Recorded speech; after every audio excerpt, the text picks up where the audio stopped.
எடப்பாடி பழனிசாமி என்கின்ற தற்குறிக்கு எந்த விதமான அதிகாரம் கிடையாது.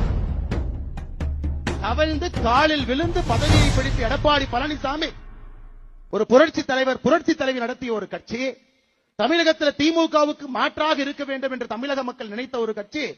கூவத்தூர்ல நீங்க என்ன அநியாயம் பண்ணீங்க? இஎம்ஐ டெண்டர் சிஸ்டத்தில் கட்சியினுடைய முதலமைச்சரை தேர்ந்தெடுத்தீங்க. ஹையஸ்ட் பிட்டராக எடப்பாடி பழனிசாமி, மீடியம் பிட்டராக கொங்கு பகுதியில் இன்னொரு அமைச்சர், லோவஸ்ட் பிட்டராக தென் தமிழகத்தில் ஒரு அமைச்சர். என்ன பிட்டிங்க? எந்த எம்எல்ஏவுக்கு மாசம் மாசம் என்ன பணம் கொடுக்க வேண்டும் என்பதுதான் கூவத்தூர்ல அந்த பிட்டிங் முறை.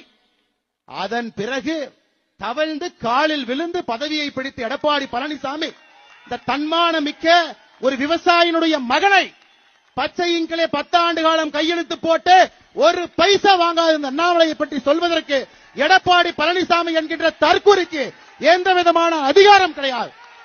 இது அகந்தை, இது அகந்தை. 2026 புரட்சி தலைவர் புரட்சி தலைவி நடத்திய இந்த கட்சி இது போன்ற கிணத்து தாழைகள் என்று வழிநடத்திக் கொண்டிருக்கின்றீர்கள். தூக்கி எறியப்படுவீர்கள். 4வது இடம் கூட கிடையாது. 2026 சட்டமன்ற தேர்தலில் அனைத்து இந்திய அண்ணா திராவிட முன்னேற்ற கழகத்திற்கு 4வது இடம் கூட கிடையாது.